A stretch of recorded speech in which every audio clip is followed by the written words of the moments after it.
আপনারা জানেন গেল বছরের 30 ডিসেম্বর বেগম খালেদা জিয়া পরলোক গমন করেন এবং একটি মহাকারের পরিসমাপ্তি ঘটে এবং এরপর আজকে 18তম দিনে এসে আমরা একটা নাগরিক সভাও দেখছি এবং সেই নাগরিক সভাতে কিন্তু অনেক গুরুত্বপূর্ণ বিষয়গুলো উঠে এসেছে। সেটা নিয়ে একটু কথা বলতে চাই ইলিয়াস খান আপনার সঙ্গে। প্রথমত এটা যে একটা মহাকালের সমাপ্তি সেটা আমরা জানি এবং এটাও বলা হচ্ছে বেগম খালেদা জিয়া 42টা বছর ধরে বিএনপিকে সামনের দিকে এগিয়ে নিয়ে যাওয়া, মানুষকে একাট্টা করার দায়িত্বটা পালন করে শারীরিকভাবে হয়তো পৃথিবীতে নেই কিন্তু আদর্শিকভাবে তিনি থাকবেন যুগের পর যুগ ধরে। অন্তত যারা আজকে অংশ নিয়েছিলেন নাগরিক শোক সভায় তারা প্রত্যেকে এই কথাটা বলেছেন। একটা লক্ষণীয় দিক যেটা আসলে আমি আপনার নজরে আনতে চাই, যেটা অনেকেই খেয়াল করেছেন, যে এই শোক সভার শ্রোতাদের একেবারে সামনের সারিতে আমরা স্ত্রী সন্তান সহ পরিবারের সদস্যদের নিয়ে উপস্থিত থাকতে দেখেছি। বিএনপি চেয়ারম্যান তারেক রহমানকে, বিএনপি মহাসচিবকে আমরা দেখেছি, বিএনপি সিনিয়র নেতাদেরকে আমরা দেখেছি, কেউ কোনো কথা বলেননি এবং তারা আসলে নির্বাকভাবে কেবল শুনেছেন।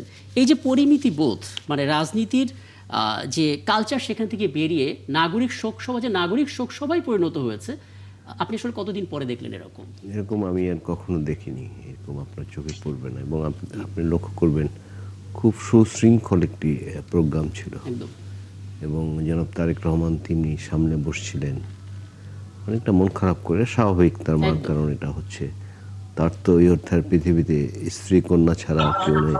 তার একটি ভাই ছিল, তিনি চলে গেছেন। সর্বশেষ তার মা ছিলেন, যার সঙ্গে 17 বছরে 2বার বা 3বার দেখা হয়েছে।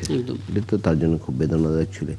তিনি এখন দেশে এসেছেন, রাজনৈতিক ডামাডোলের পর বাংলাদেশে নির্বাচন হবে সবাই আশা করছে। অনেক মানুষই ধারণা করছেন, বাংলাদেশের সাধারণ মানুষ, যে তিনি বাংলাদেশের প্রধানমন্ত্রী হবেন ধারণা করছেন, কিন্তু অনেকে এটা অস্বীকার করার জন্যই। কিন্তু বাট তার মা, যিনি দেশের প্রধানমন্ত্রী ছিলেন, 3বারের মতো বাংলাদেশের প্রধানমন্ত্রী ছিলেন এবং জনপ্রিয়তম নেত্রী ছিলেন, তিনি আজ নেই। এটা খুব বেদনাদায়ক। প্রোগ্রামটিতে অনেকে অনেক কথা বলেছেন, একটি কথা শুধু আমাকে, সব কথাই টাচ করেছে, বাট একটি কথা খুব সত্য বলেছেন, যে তার যে আদর্শ ছিল বেগম খালেদা জিয়া, সেটিকে আমরা যদি অনুসরণ করি সবাই, সেটিকে যদি ধারণ করি, এটি বোধহয় আইন উপদেষ্টা বলেছেন, তাহলে কিন্তু আমরা সামনের দিকে এগিয়ে যেতে পারবো। তার আদর্শ কী ছিল? তার ছিল দেশপ্রেম, সীমাহীন দেশপ্রেম। তিনি আধিপত্যবাদ বিরোধী ছিলেন, তিনি দুর্নীতি বিরোধী ছিলেন, তিনি নারী শিক্ষার পক্ষে ছিলেন, তিনি দেশের বৃক্ষরোপণের পক্ষে ছিলেন। আরও তার সবকিছু যদি আমি বলতে যাই, তিনি কিন্তু আপোষ করেননি। এবং আমি এই মনিয়াপা আছেন, আমরা যারা 90 দশকের শুরুতে বা 80 দশকের শেষ দিকে ছাত্র ছিলাম, তার এই আপোষের নেতৃত্বই কিন্তু আমাদের আকৃষ্ট করেছে। স্বৈরাচারের চোখে চোখ রেখে তিনি কথা বলেছেন, যে স্বৈরাচার অনেকে সন্দেহ করেন যে তার স্বামী হত্যার সঙ্গে জড়িত এবং 8 বছর 8.5 বছর দুর্বিনীত শাসন চালিয়েছেন। নানা প্রলোভন দেখানো হয়েছে, তাকে বারবার অ্যারেস্ট করা হয়েছে, নানাভাবে অত্যাচার নির্যাতন চালানো হয়েছে, বাট তিনি কিন্তু আপোষ করেননি। অনেক দল কিন্তু আপোষ করেছে, লং ড্রাইভে গিয়েছে, নানা কিছু আমরা শুনি, কেউ দেশ ছেড়েছে। হ্যাঁ, না আমি বলি, যেমন বলা হয়েছিল সিএসি নির্বাচনটা আমাদের চোখের সামনে একদম বলা হয়েছিল যে এরশাদের রঞ্জিত যারা নির্বাচনে যাবে তারা জাতীয় বেঈমান, লাল দিঘি ময়দানে শেখ হাসিনা বলেছিলেন। কিন্তু তিনি ঢাকায় ফিরে পরদিনই এরশাদের সাথে নির্বাচনে চলে গেলেন। তিনি যদি নির্বাচনে না যেতেন তাহলে কিন্তু এরশাদের শাসনটা প্রলম্বিত হতো না। কিন্তু বেগম খালেদা জিয়া তিনি কিন্তু যাননি, তিনি বলেছেন না, এই স্বৈরাচারের অধীনে আমি নির্বাচনে যাব। তার একক আন্দোলন, অন্য দল ছিল বাট সেগুলো অনেক ছোট ছোট দল, তার এই একক আন্দোলনের কারণে স্বৈরাচারের সাথে কিন্তু পতন হয়েছিল। এবং তার রেজাল্ট দেখেছেন, যে অনেকেই কিন্তু ভাবেননি যে 91-এ বিএনপি ক্ষমতায় আসবে, কারণ নানা লড়াই সংগ্রাম করতে করতে বিএনপি নেতা কর্মীরা ক্লান্ত ছিলেন। অনেকে ধারণা করেন যে বিএনপি ক্ষমতায় আসবে এবং আওয়ামী লীগের সভানেত্রী তখন বলেছিলেন যে বিএনপি 10টা সিটও পাবে না, বাট তিনি কিন্তু সরকার গঠন করেছিলেন। এই ভূখণ্ডে তিনি আসলে আমরা মহিলা প্রধানমন্ত্রী। এটা আসলে মানে আজকে ঠিক এই মুহূর্তে বিনম্র শ্রদ্ধার সঙ্গে স্মরণ করতে হয়, এই অর্থে যে ওনার রাজনৈতিক প্রজ্ঞা, দূরদর্শিতা এবং অনেক আগে থেকে সঠিক সিদ্ধান্ত নেওয়ার যে ক্ষমতা, সেটার কথা মাথায় রেখেই বোধহয় আজকে নাগরিক সমাজের সবাই একটাই কথাই বলেছেন যে বেগম খালেদা জিয়ার যে আদর্শ সেটা আসলে ধারণ করতে পারলে বাংলাদেশটা আসলে গড়া সম্ভব, যেটা আসলে আমরা কল্পনা করছি। আমরা একটু নীলোফার চৌধুরী মনি আপনার কাছে আসি। দুটো বিষয় আসলে বিএনপির জন্য আজকে পীড়াদায়ক। এক তো নাগরিক যে শোক সভা, সেখানে আসলে বিএনপি চেয়ারপারসনকে স্মরণ করা এবং সেই সময়ের কথাটা চিন্তা করে নিশ্চয়ই শোকাবহ ছিলেন নেতা নেত্রীরা। এর মাঝখানে আমরা খবর পেয়েছি ময়মনসিংহের ধোবাউড়ায় নির্বাচনী অফিস উদ্বোধনের সময় ছুরিকাঘাতে নজরুল ইসলাম নামে বিএনপির বিদ্রোহী প্রার্থীর এক সমর্থক নিহত হয়েছেন। মানে নির্বাচনের আগ দিয়ে এসে যে পরিস্থিতি তৈরি হচ্ছে নেতাকর্মীদের সাথে, আজকে নাগরিক শোকসভায় যেই প্রত্যয়টা নেওয়া হলো, এই দুটো তো সাংঘর্ষিক হয়ে যাচ্ছে। আমরা একটা নতুন বাংলাদেশের কথা চিন্তা করছি, বেগম খালেদা জিয়া চলে যাওয়ার শোকটাকে শক্তিতে রূপান্তরের কথা বলছি, এদিকে আসলে নেতাকর্মীরা খুন হচ্ছে। আপনি আসলে কি বলবেন রাজনীতিবিদ হিসেবে? ধন্যবাদ আপনাকে। যারা শুনছেন আমার শুভেচ্ছা অভিনন্দন, আমার সহ আলোচক বৃন্দকে শুভেচ্ছা। দেখেন, আজকের যে প্রোগ্রামটা অত্যন্ত গুরু গাম্ভীর্য একটা প্রোগ্রাম ছিল। সম্পূর্ণ সময়টা আমরা আমাদের গণতন্ত্রের প্রতীক, আমাদের মায়ের মতো, আমাদের যে কোথায় তার অবস্থানটা, এটা আসলে আমরা বুঝিয়ে উঠতে পারবো না। উনার এমন একটা অনুষ্ঠানে কোন দিক দিয়ে যে দুই আড়াই ঘন্টা চলে গেছে আমরা বুঝতেও পারিনি। এতটা শোকাবহ একটা সময়। এই সময় যখন এই কথাটা আপনি যেটা বললেন, পরেই যখন আমরা এটা শুনলাম বা নেটে দেখলাম, তখন অবাক যতটা হয়েছি, তার চেয়ে বড় কথা হচ্ছে যে আমরা যারা রাজনীতি করি তাদের আসলে ধৈর্য, আমাদের আমরা মুখে বলি যে আমরা গণতন্ত্রের জন্য আমরা এই করব সেই করব সবকিছু, কিন্তু নিজের টুকু না পেলে আমরা যে কোথায় গিয়ে দাঁড়াই, আমাদের মনুষ্যত্ব যে কোথায় যে দাঁড়ায়, এটা হচ্ছে তার প্রমাণ। আজকে দেখেন, আমি আপনার সামনে কথা বলছি, আমিও তো মনোনয়ন পাইনি। এই 17 বছর দলকে দেওয়ার জন্য আমার মনে হয় না যে হেন কিছু বাদ ছিল, যে রিস্কের মধ্যে একদম বাঘের মুখে যাওয়া থেকে শুরু করে সবকিছুই করেছি। কিন্তু এই যে এইখানেই প্রমাণ হয় যে অরিজিনাল যারা দলকে ভালোবাসে তারা এই কাজগুলো করতে পারে না। হ্যাঁ, কষ্ট পায়, অস্বীকার করব না, কিন্তু এই কাজগুলো করতে পারে না।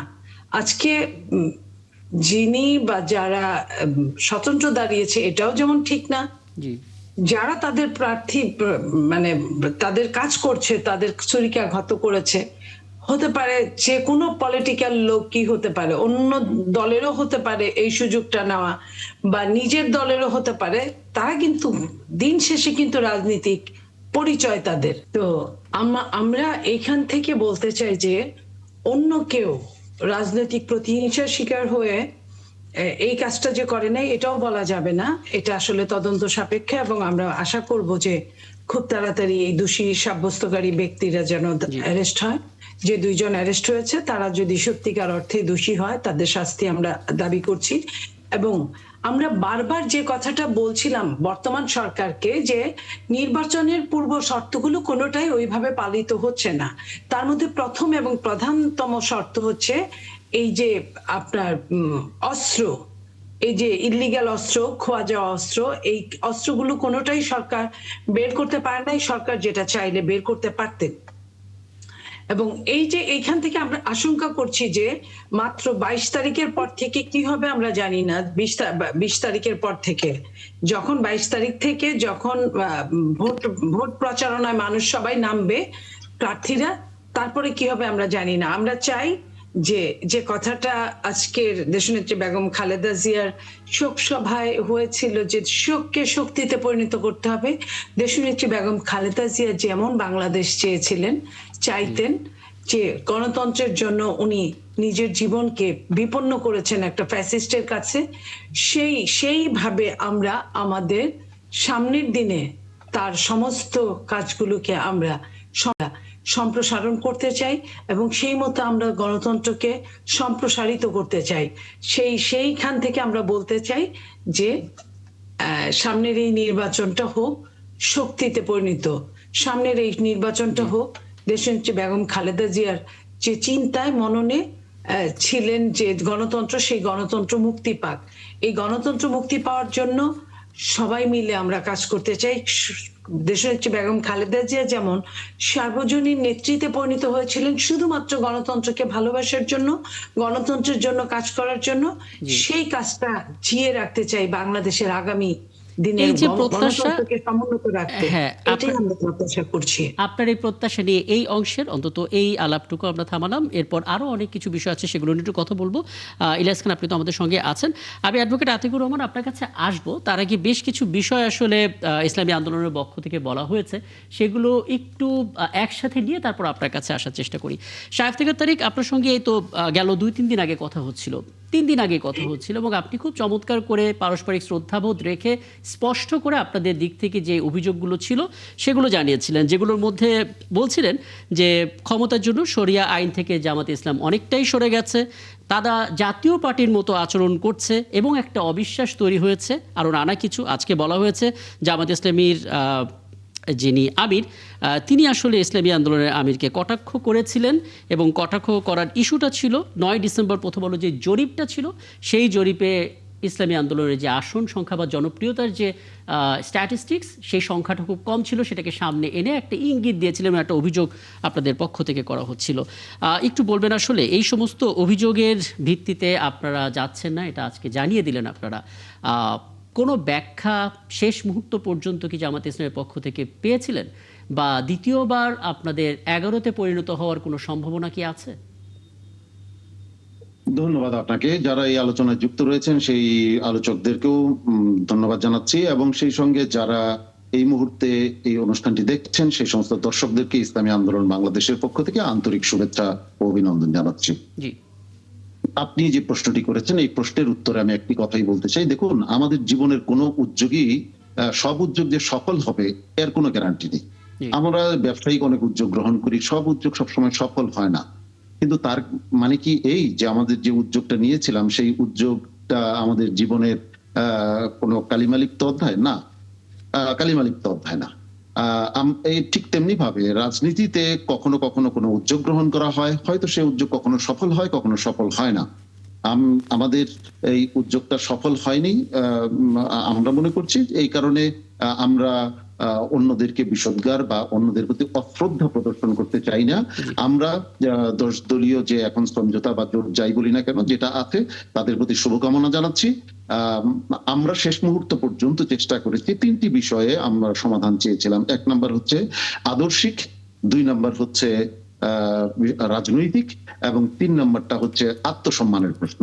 আমাদের যুগ্ম মহাসচিব অত্যন্ত যৌক্তিকভাবে এই বিষয়গুলি তুলে ধরেছেন, অন্যের প্রতি শ্রদ্ধা এবং সম্মান বজায় রেখে।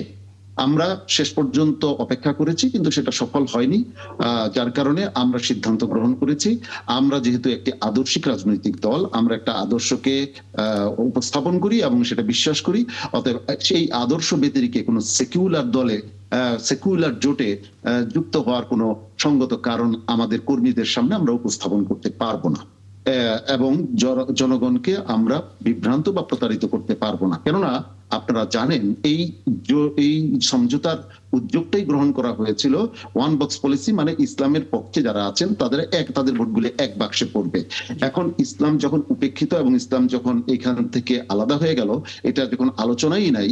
আপনারা নিশ্চয়ই জানেন যে গতকাল যে মানে সাংবাদিক সম্মেলন হলো, সেখানে সবদলীয় শীর্ষ নেতাদের একটা সম্মতিপত্র আছে। সেই সম্মতিপত্রে 3টি বিষয়কে উল্লেখ করা হয়েছে এই জোটের। 1 নাম্বার 300 আসনে একক প্রার্থী দিয়ে বিজয়ী হওয়া, 2 নাম্বার জুলাই স্পিরিটের ভিত্তিতে পরবর্তীতে দেশ পরিচালনার জন্য উদ্যোগী হওয়া, 3 নাম্বার সেটি হচ্ছে হ্যাঁ ভোটের পক্ষে জনমত তৈরি করা। আপনি লক্ষ্য করেছেন 3টি উদ্দেশ্য সেখানে বর্ণিত হয়েছে, যেখানে ইসলামী আদর্শ বা ইসলামী আইনের ব্যাপারে যে আমরা একত্রিত হয়েছিলাম সেই বিষয়টি একেবারেই সেখানে নেই। এবং সঙ্গতভাবেই এবং যৌক্তিকভাবেই এই একটা সহযোগী দল যেটা এনসিপির একজন নেত্রী, যিনি গতকাল সাংবাদিক সম্মেলনে মোহতারাম জামাত আমিরের ঠিক পেছনেই বসা ছিলেন, মনিরা, তিনি ওনার ফেসবুক পোস্টে একটা চমৎকার কথা বলেছেন। এই দলটি, এই জোটটি বা এই নির্বাচনী যে জোট হয়েছে, এটি কোনো আদর্শিক জোট নয়, একেবারে স্পষ্ট এবং মানে করে উনি বলেছেন। এবং এনসিপি কোনো আদর্শিক দল নয়।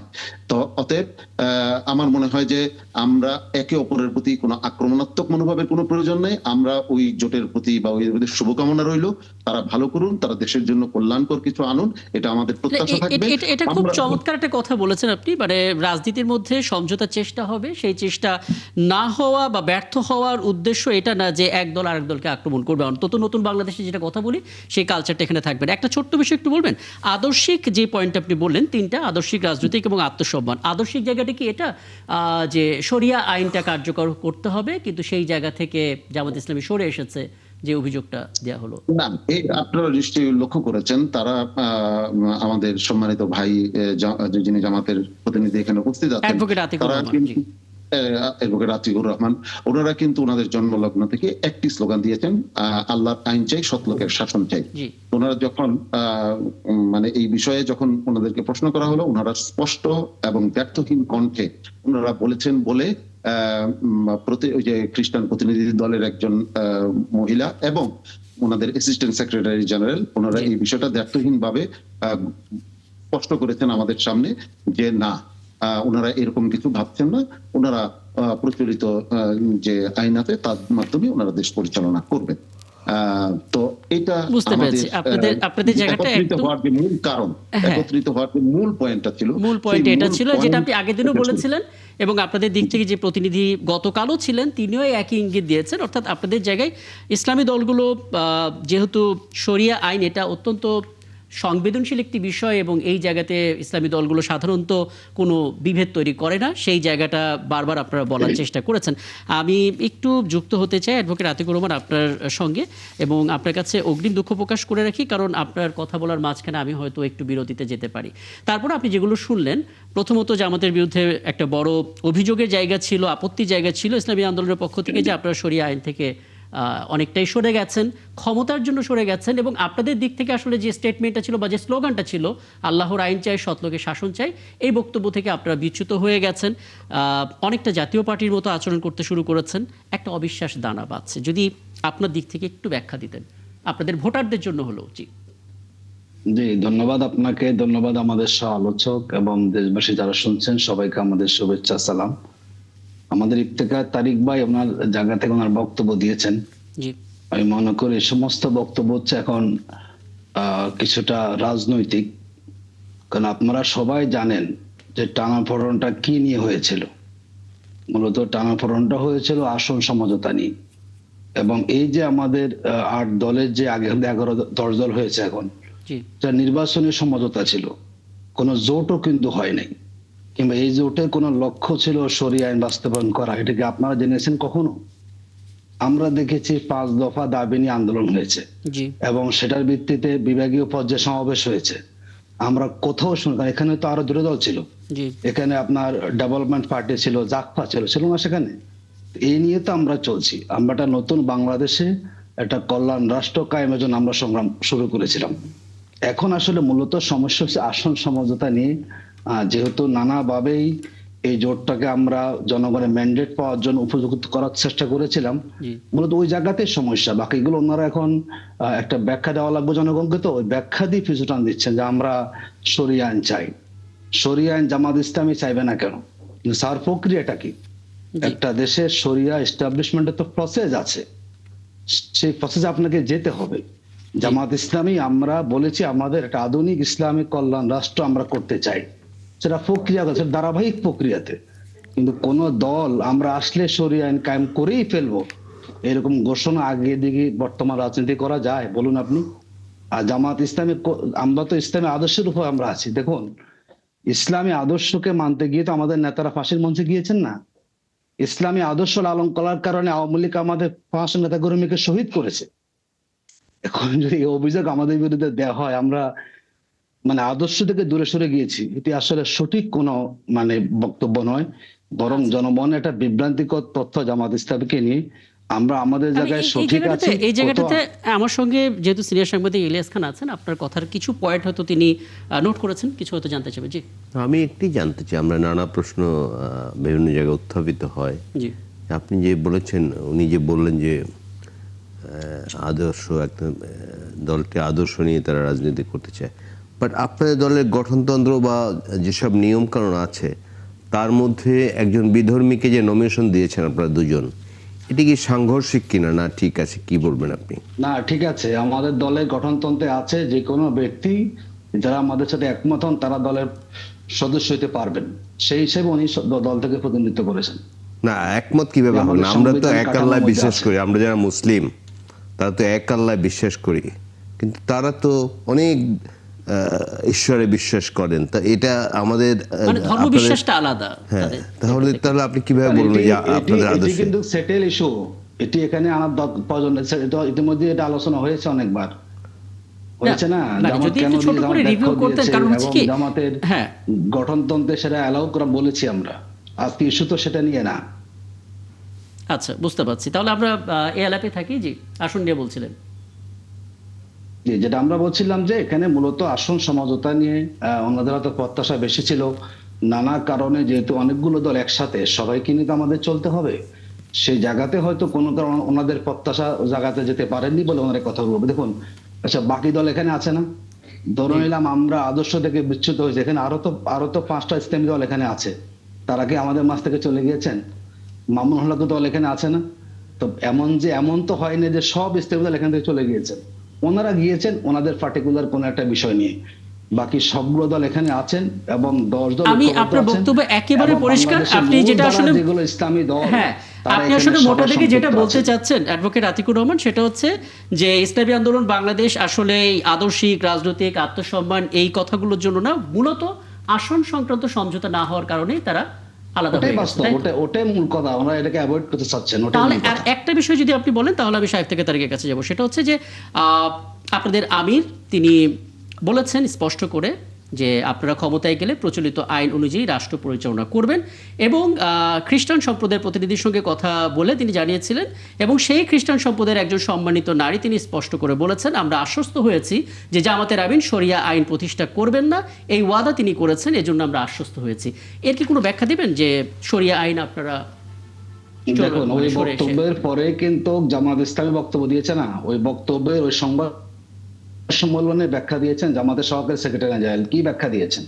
বলেন যে আমাদের যে প্রচলিত আইনি কাঠামো আছে, এই আইনি কাঠামো ভিত্তিতে রাষ্ট্র চলবে, এবং এখানে যেগুলো শরিয়ার সাথে সাংঘর্ষিক হবে সেগুলো বিশেষজ্ঞরা আলাপ আলোচনা করে জনগণকে সাথে নিয়ে, জনগণের মতামতের বাইরে আমরা সেখানে করব না। দেখুন, শরিয়াটা তো মানুষকে তাকে প্রস্তুত করে, মানুষকে ধাপে ধাপে আপনি মানুষকে তৈরি করবেন, মানুষের মনস্তাত্ত্বিক জায়গা আপনি সেখানে তৈরি করবেন, মন জয় করবেন, কাউকে জোর করে। আচ্ছা, তারপরে মূলত জামাত ইসলামীর এটা স্ট্র্যাটেজি হবে যে আপনারাও শরিয়া আইন চান, কিন্তু এটা হুট করে চাপিয়ে দিতে চান না, মানুষকে ধীরে ধীরে অভ্যস্ত করে তারপর সেটা বাস্তবায়ন করতে চান। যদি মানুষ মনে করে মানুষকে সাথে নিয়ে আমরা করব, মানুষ এটাকে আপন করে গ্রহণ করে নেবে, স্বেচ্ছা গ্রহণ করবে।